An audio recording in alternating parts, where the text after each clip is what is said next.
Hello, I'm Bill Curtis. Their instant fury with winds over 300 miles an hour is unmatched in all of nature. Their power so intense they can pick up and move city blocks in seconds. Tornadoes, dark funnels of hot rotating air, a signal of impending devastation. After years of study, it's not yet known exactly how they form or when they will strike. They're a weather forecaster's nightmare. For some, however, these freaks of Mother Nature are a drawing card, a sight to behold. From scientists to news personnel and even hobbyists, the spotting of a deadly twister can serve as an emotional high. In this edition of Investigative Reports, we join those who follow the unpredictable weather of the Great Plains. They call themselves the Storm Chasers. The National Weather Service Office has issued a tornado warning for Hutchinson and Marion counties. At 5:22 p.m., a tornado was reported on the ground near the town of Haven, moving northeast at 25 miles per hour. If you are in or near the town of Heston, take cover immediately. You are in the path of this dangerous tornado. All persons in the area should go to their basement or storm shelter immediately. Extreme caution is advised. Oh, I hope she's in her basement. It's gonna take all them houses. Oh, I hope she's in her basement. Get away from the windows! Get away! Get away! Get away! Get away! Get away! Where's everybody? Get up under the girders. Is that where you want to go? Yes. Underneath the girders. Control it, Ted. It's coming in.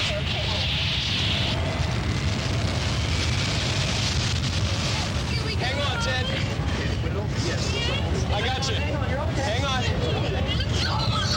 You're all right. Put your hands. Tornadoes are the most violent storms on Earth. Wind speeds in the center of a large tornado can reach 300 miles per hour. They leave behind them a trail of destruction and occasionally death. Go ahead, Kyle, 22. Also in their wake is a group of individuals who call themselves Storm Chasers. Highway 30 coming up on 9. Equipped with radios and cameras, they chase storm systems for hundreds of miles, determined to capture the elusive tornadoes on videotape. Well, what's another 100 miles after you've gone 400? So, anyway. The average chase, by the way, is probably 600 to 700 miles.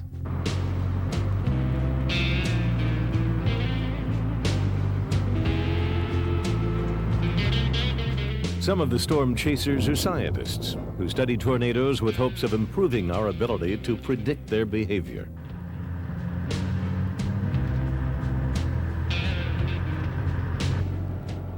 Are you still in town there? Some are enthusiastic amateurs who chase tornadoes as a weekend hobby. And some work for local television stations, which compete vigorously to be the first to broadcast warnings of dangerous weather, both to help save lives and to boost ratings. Once again, you witnessed why 5 Alive has the most respected weather team in the state. When a wall cloud dropped near Hollis, Vince Miller and the First Alert Storm team were the only ones to bring you live video, the only ones even near the storm. And we stayed with the weather through the night. The state's only Emmy-winning weather team, first and only on the scene again. You can depend on the First Alert Storm team only on 5 Alive. 30 seconds. Stand by 1.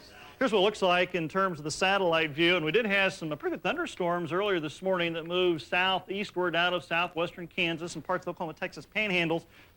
Brought 2 or 3 inches of rain in some instances to some of this region. Tornadoes can occur in any part of the globe, but they're most common here in the United States, especially in the lower Midwest, the area known as Tornado Alley. The heart of Tornado Alley is in Oklahoma. Say Cleveland and McLean County, for example, even Stevens County, but basically the storms are way off to our east and southeast, and I don't think we really have to worry about anything here, certainly not in the immediate future whatsoever. And faded. We have more tornadoes in Oklahoma per unit area than any other parcel of land in the world. And in terms of violent tornadoes, which are the F4s, the F5s, again, we have more of those per unit area than any other part of the world. So for rapidly changing weather, it doesn't take much. You know, you can go to bed at night and wake up in the morning to a Completely different type of weather regimen. This is great. This is great. This is all what it's all about. We're going to almost have to play the whole state today, so this is going to be a little tricky. We have a chance of severe weather here in Oklahoma City. We could have tornadic storms here. I think we've got a better play than we probably had all year long, even here in this area. There's already a tornado watch out for eastern Colorado, but we're going to have to keep a crew here, I think, in the city, or at least have somebody that can do some work here in the city. On any day when severe weather's in the forecast, Vince Miller calls a meeting of the station's news crews, meteorologists, and storm chasers. Correct deployment of their forces is crucial. If a tornado touches down, they want to have one of their chasers nearby. And we're in good shape. West on 40 and hold like Hinton. Seems to like west on 40 a lot. Well, it's got good roads. Hinton's got good roads. That's what I was looking at. That gives me a good south road and a good north road. How long does it take you to get from here to Hinton? 45 minutes to an hour. I think during late afternoon, the area is going to be more in here. Yeah. Well, that gets us covered. Okay, let's leave. What's going on, okay? Let's make it happen, guys. We have some chasers who are full-time employees of the station. Then we have some chasers who I suppose you would call part-time employees or contract employees. Butch is a minister. He normally will not chase on Wednesday evenings unless he has long advance notice, because Wednesday evening is when a number of the churches have, say, midweek services or classes. And he normally doesn't chase on Sunday mornings for the obvious reasons. Father, I enter into your courts not by my righteousness, but by Christ's righteousness. My real job is I'm a minister. I've been in law enforcement. I've sold insurance. I've sold cars. I've worked as a private investigator. I've done a little bit of everything, so I can go off in the spring and chase tornadoes. We ask this in Christ's name. Amen.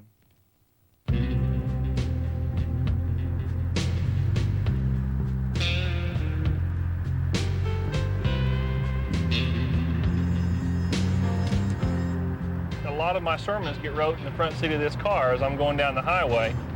A lot of the times I'll have on tapes, cassettes, go out and take different books. As we're sitting, we spend a lot of time out in the field, so I'll set out and I may write a whole series of sermons while I'm out sitting in the car.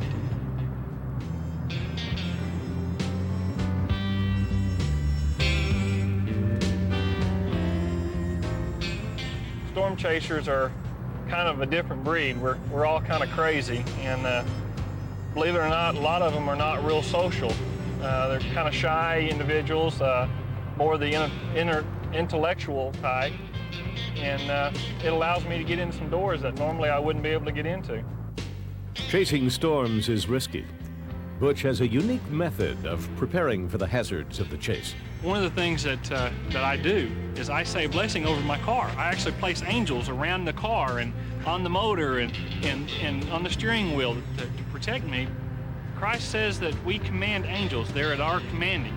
So we're actually talking about each one of us have at our disposal 72,000 angels.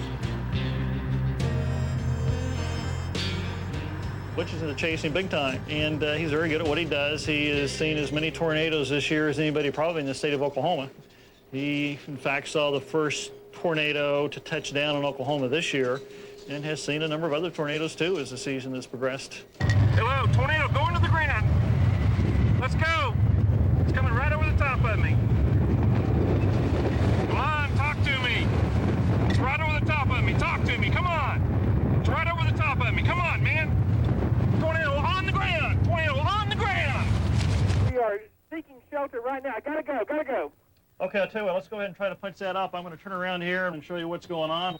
A report from Fast Unit 4, Butch Phillips, who told you that he had to leave because the action was getting much too close to him. You can see right on the west edge of the screen here. I think we have Butch Phillips now live. I think we have Butch on the phone with some information about the tornado. Butch. Hello, can you hear me? I can just barely hear you, Vince. You can hear the hail coming down out here. The tornado has lifted. It was a very brief touchdown. We've got golf-ball-sized hail. We've got winds in excess of 75 miles an hour. I'm trying to shoot as much video as I can and stay under the protection right now against the tornado. Tornadoes are caused when areas of cool, dry air collide with warm, humid air masses. Large rotating thunderstorms called supercells have formed, and in some of these, a strong updraft of wind begins to spin. When these funnel-shaped clouds touch the ground, they're called tornadoes. Winds within the twister reach speeds of over 100 and possibly as high as 300 miles per hour.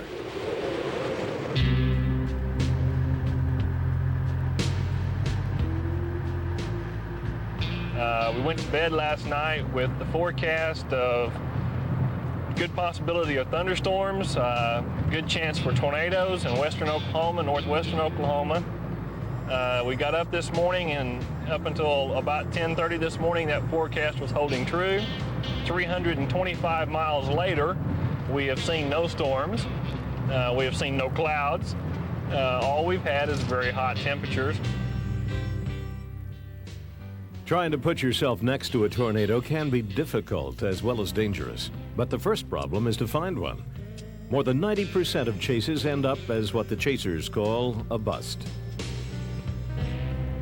This is the most active part of storm chasing. It gets frustrating. You get all excited. We've been waiting for this system for a week, and it gets here and decides it wants to changes its mind, and so all of the energy that's pumped and excited and ready to go, and now we're out in western Oklahoma in 96-degree temperature driving around. So.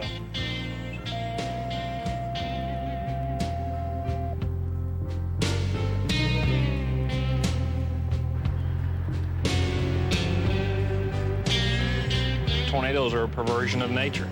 I've seen them take one house and destroy it, and be a nice, big, beautiful brick home, and there'd be a little shack sitting across the street from it that's untouched. Yeah, I've seen them put toothpicks through metal poles, put straws through telephone poles. I've seen it pick up pigs and throw them a mile, and the pigs survive. I mean, a whole herd. Pigs were literally flying through the air. The worst tornado in Oklahoma was back in 1947. Hit a town called Woodward where over 100 people were killed. In fact, this tornado was on the ground for a number of hours. It touched down in Texas and essentially destroyed a couple towns called Higgins and Glazier, Texas. And there were some reports that said the two men that were standing together in Higgins, their bodies were found 3 miles away from each other. The tornado at times was 2 miles wide. There were over 100 blocks that were just completely leveled in the town of Woodward.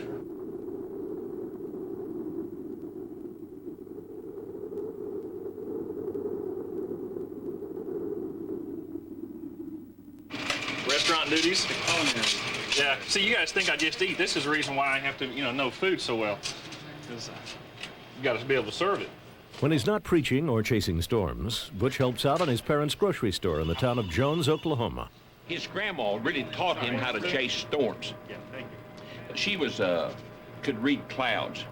She had a lot of Indian in her, and she was taught through her generation how to read storms and clouds and stuff like this. And she was good at it. She really was. And she taught Butch that when he was a kid. She had 27 grandchildren, but he was her favorite.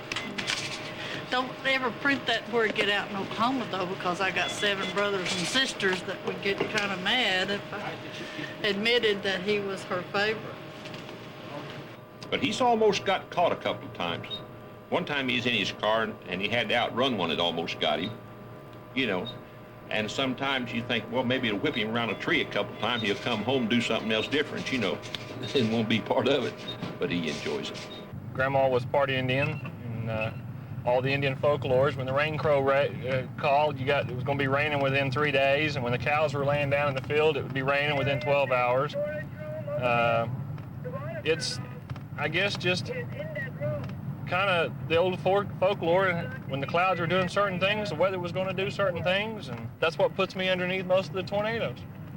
Surprisingly, it's all the technical information and all the wizardry and gadgetry we have, but the old tricks that Grandma taught me is what usually puts me on the storms.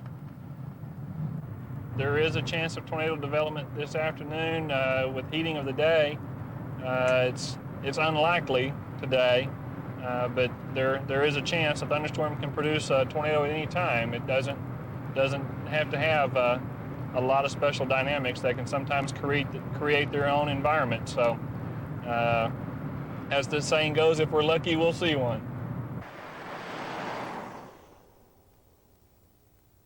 .49 Kiowa 22. Just to refer, I've got a lowering. This is 949 to be just to the southwest of Duke. Butch sees an area of lowered clouds, one of the precursors to a tornado. He alerts Vince back at the station and sends him a video picture through his mobile phone line. It's very weak, but it's rotating. Okay. The storm itself looks impressive. Okay. Yeah, that stuff in the center looks like it's dying. Very Looks sort of impressive. mushy. Very impressive rain core. Boy, you can see it great. It's backlit. Man, it's fantastic. Got some great wind in it. It's got outflow winds coming up out probably 3 to 4 miles in front of it. It's doing a full circle. Yeah, it's great. It's doing a full circle. In fact, we're starting to develop a little bit of a roll cloud, gust cloud off of it now. Real good storm. We gonna do anything with it, or are we basically gonna stay off there? Winds aloft aren't real good. Okay. I think the reason this stuff is set off is just simply it's pretty warm. It's been in the 90s, even mid-90s south of the front, and it's, in some instances 70s north of the front right now. But I don't think it's going to be any big deal except somebody's getting a lot of rain. Anyway, that's it. Looks like, if anything, it's probably putting out just simply a lot of rain, maybe some small hail. Okay. Okay. Yep, that gives me an idea what to do. Butch's storm is not going to make the news. Even worse for him, there are reports of severe weather in another part of the state. Right now, there's tornadoes on the ground in southwest Kansas. A little bit disgusted right now, especially when I knew, when my gut said go that way and I let them talk me into coming down here. We picked wrong.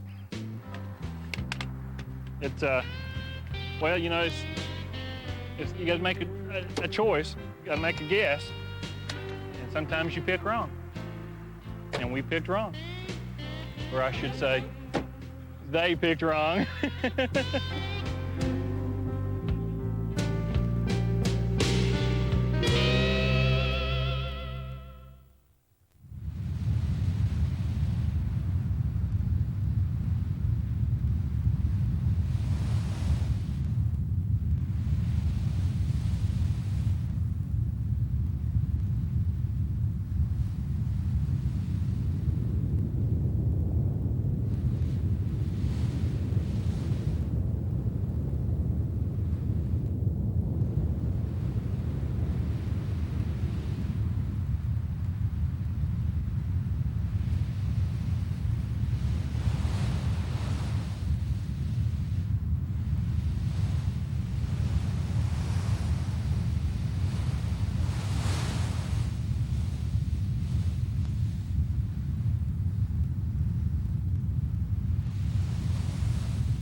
There are several interesting features about Tornado Alley, which makes it a high area of tornado frequency. And one is the proximity of the Gulf of Mexico.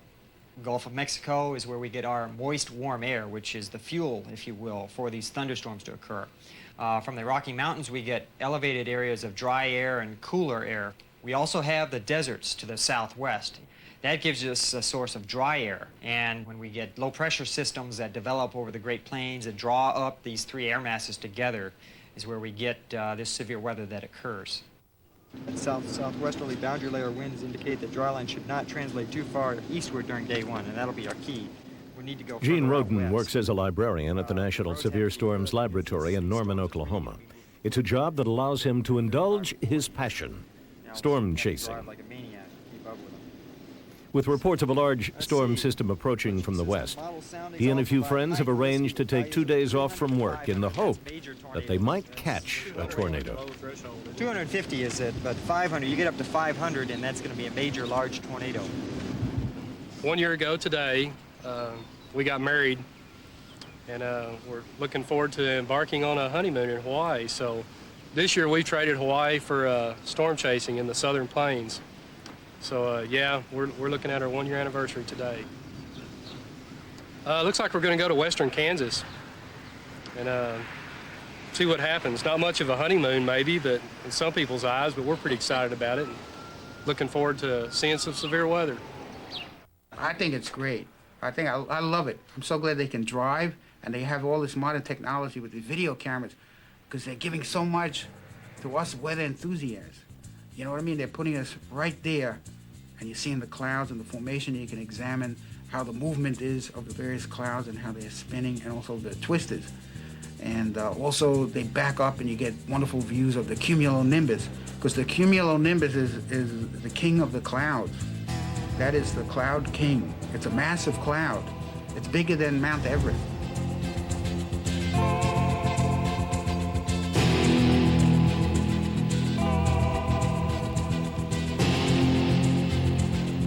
I've never seen a tornado in real life, so I'm kind of looking for the adventure. I've heard lots of stories about how exciting it is, so why not? I think we're both glad to be here, I think, pretty much. I was excited to get invited, so I'm looking forward to it. I suppose I'll be hooked too if I see one.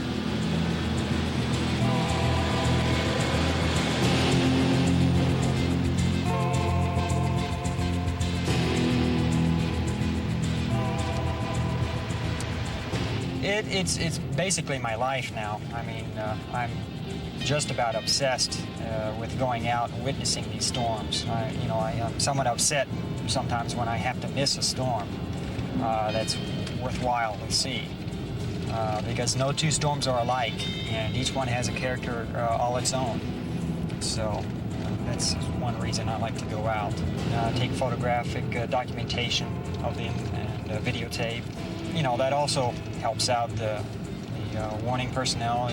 You're able to call back the warning. And tornadoes do not normally come out of just dark cloud bases. There's a set pattern to large tornadoes.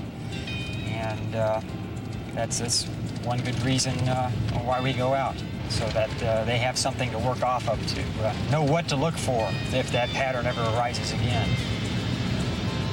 There is a competitiveness to it, that's for sure. Someone's going to be lucky. Playing the lotto with the atmosphere here. Someone is going to win big, and I hope it's me. But there's so many people out here that a few of them are really going to see a big show.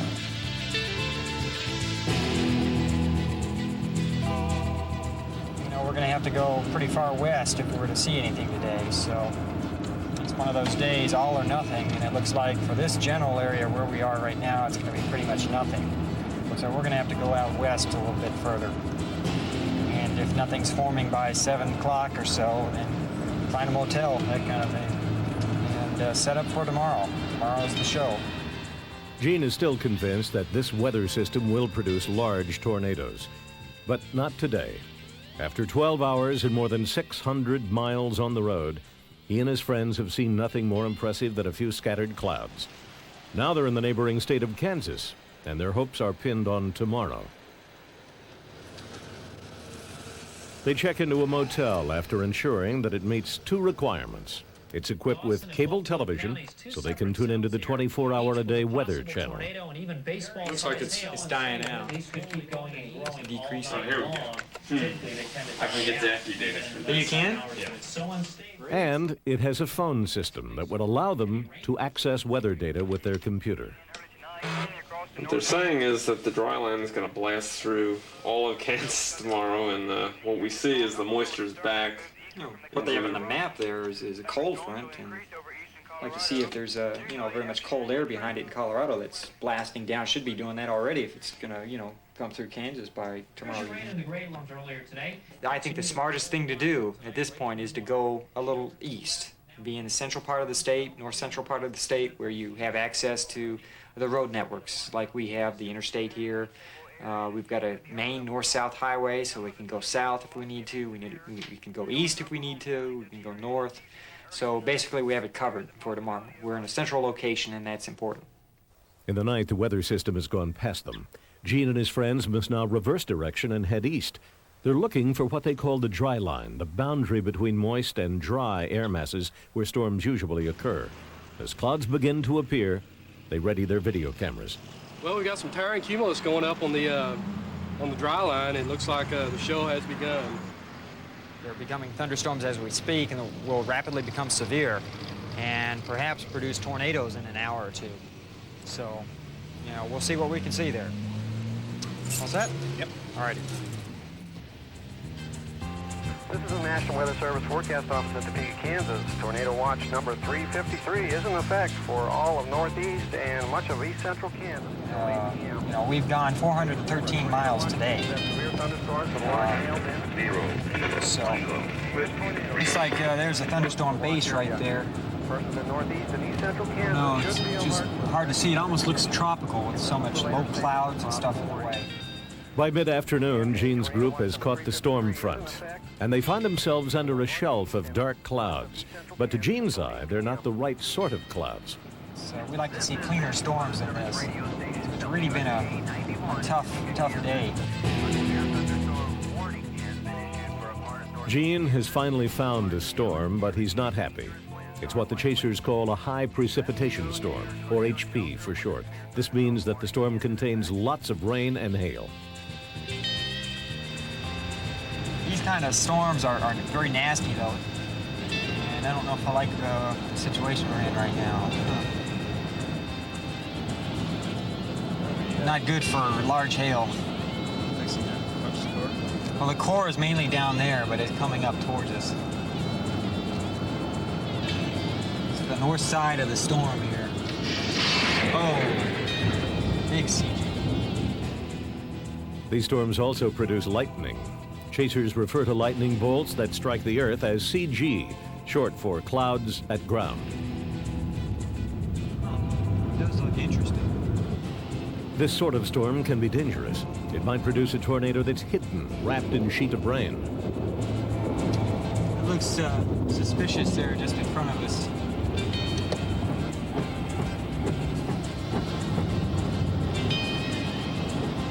This might be worth looking at, believe it or not. The twister could appear suddenly without warning.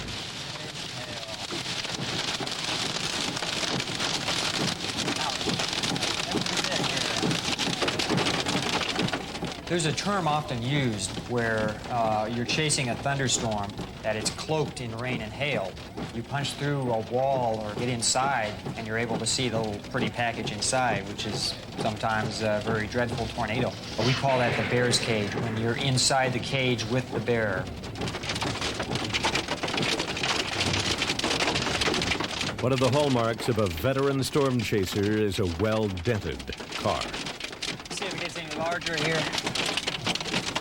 I think the winds have lightened up, so don't like losing my windshield in it, so we'll stay here for a little bit.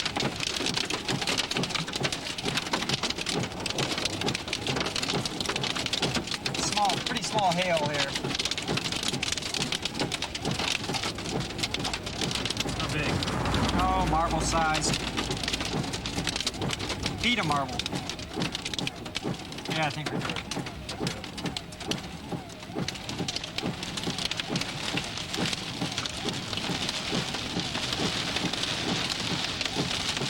Oh, so you got a severe thunderstorm there. Yeah.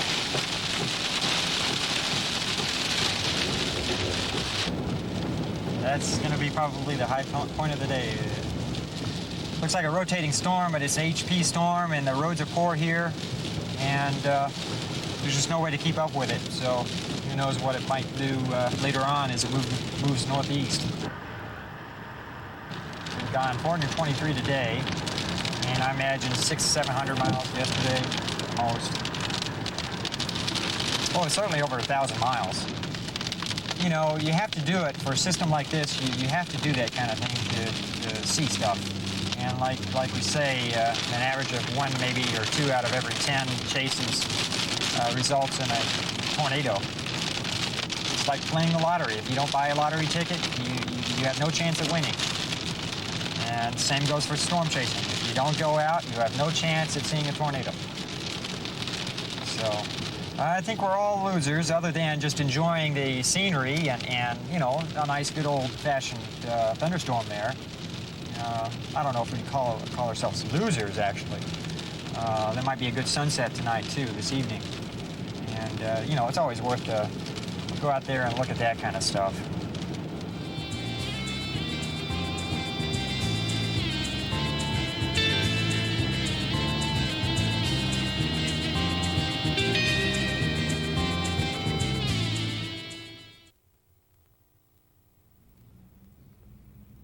The tornado that swept across Kansas on April 26, 1991, left a trail of destruction 40 miles long and nearly a mile wide. In the small town of Andover alone, more than 300 homes were destroyed.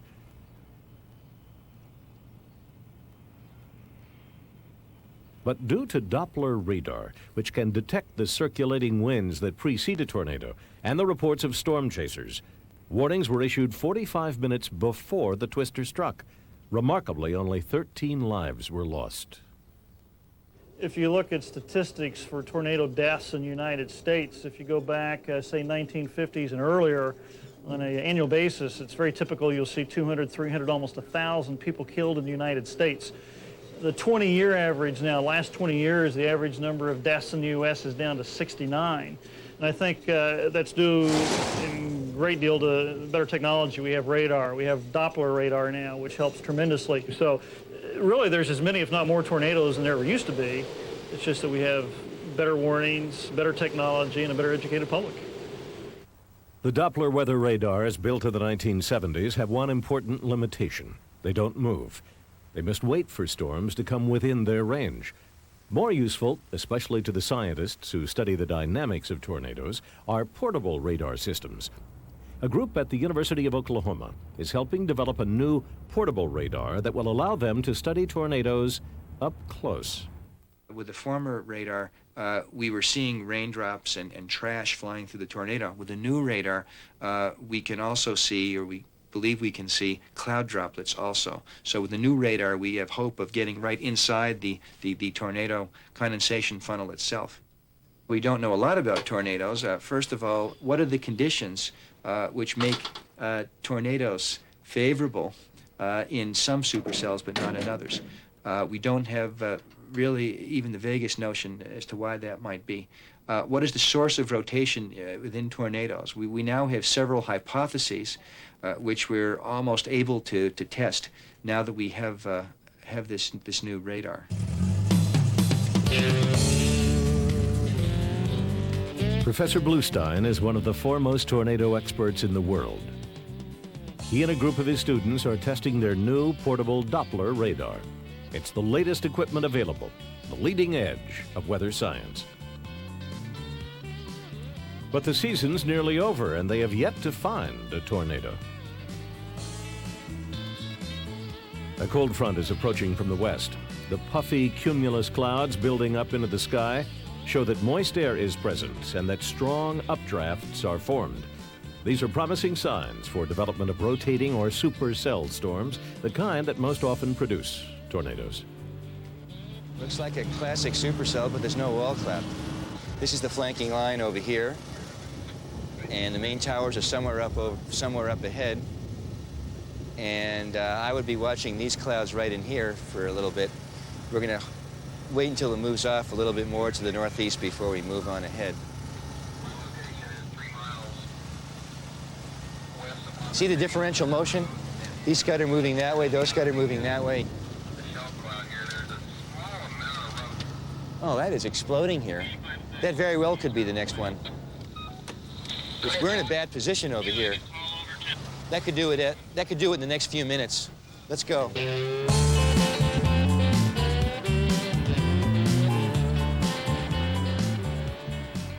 Storm chasing is more challenging than just finding storms. Chasers must try to position themselves to see any tornadoes that might form, while at the same time staying out of their path.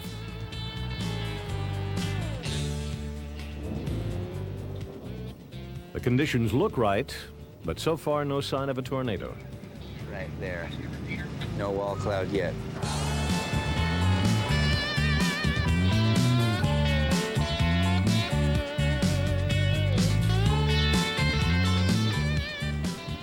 Although tornadoes can occur at any time of day or night, usually they're triggered off during the heat of the afternoon. As evening approaches, the chances of finding a tornado evaporate. I don't think anything else is going to happen today. I think we're going to hope that there may be storms tomorrow. I suspect from what I saw from the computer models that the vertical wind shear may be a lot weaker tomorrow than today. So there's a very good chance that there will be storms tomorrow. They'll probably be severe, but I think the likelihood of seeing a tornadic supercell tomorrow is less than the likelihood of seeing one today. But I could be wrong. Andy, you might go on long-range, low-resolution first. Yeah, that's where I'm at right now. Just yeah. for The next day, a rotating storm is approaching, but Professor Bluestein is not optimistic that it will contain tornadoes. Up in rain, and it should be about 9 or 10 miles off to our southwest right now. Pretty good CG over there. So we're going to take some low-resolution, long-range data, just in case there's something out there, and get some practice. See if we can pick up the circulation as it crosses the river. Is it this way or that way? Southwest. It's out there somewhere. Okay. So try to do a scan from about due west to about south-southwest, so we can see what looks like a gust front. There's a lot of rain in this storm, and visibility is not good. Professor Bluestein can see only the front edge of the storm, what chasers call the gust front. You see what I see? That may not mean anything. There is a... Looks like a gust front that's all racing out this way. But that whole band, though, is curved in, right in over there. Andy? Yeah? Andy, I think that the center of the circulation is going to be right over there. Okay. Do you have the... try to aim for that, for cloud base if you can.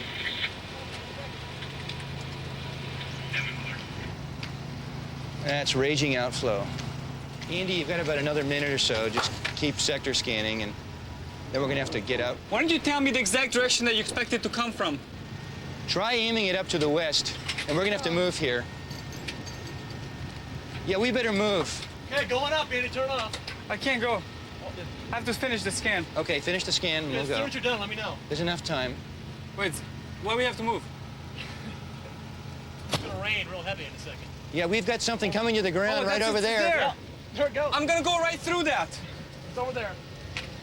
I'm going to go right through that. That looks as if it's a tornado right now.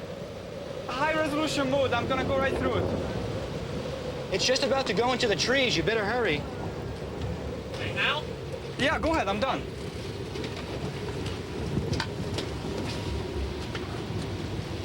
Okay, they're off.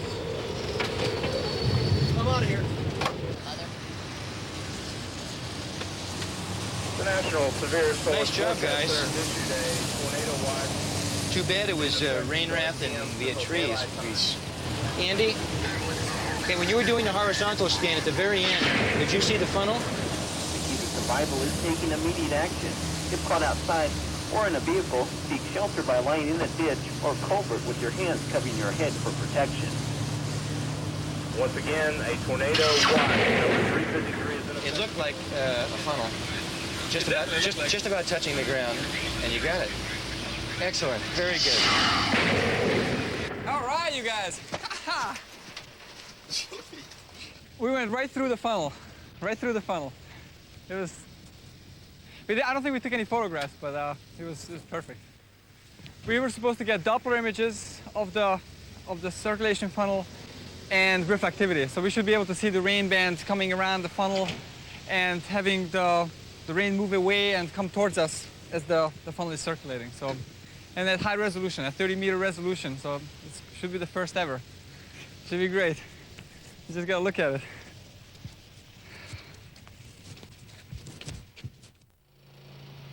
I don't know. But I don't see anything here that jumps out at me. So therefore, it's just gust front shear. I don't know. What you have here, at least, is a very, very fine resolution look at a gust front. So we at least have that. Whether or not that thing that looked like a funnel really was a tornado or not, I don't know. If it were a tornado of the type that you usually see in a supercell, you there's a likelihood, good likelihood, you wouldn't have had all the rain, you would have seen the rotation. It would have been clear cut. This is not so clear cut. I'm not convinced. It's quite frustrating, especially right now when we've gotten the bugs out of the system, we believe, and the season's just about over. So we'll have to wait until next March or early April before severe weather really returns.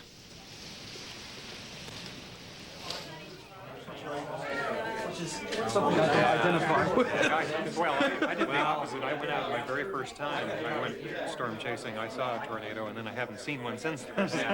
I've seen a lot of storms. I see. It's mid-June, and as the tornado season ends, storm chasers gather from all over Tornado Alley to swap war stories and show each other their tornado videos. 1,000 feet. But it never... Everybody picks up a little bit here and there, and we all get together, we see a lot. And this is the whole thing. It's a, sort of a camaraderie. Storm chasing is a social thing. It is a thing where you go out at some remote intersection in the rural part of the country, and you get to see people that you haven't seen in a year. And so this is a part of storm chasing. It's part of meeting people, talking about our favorite topic, which is tornadoes.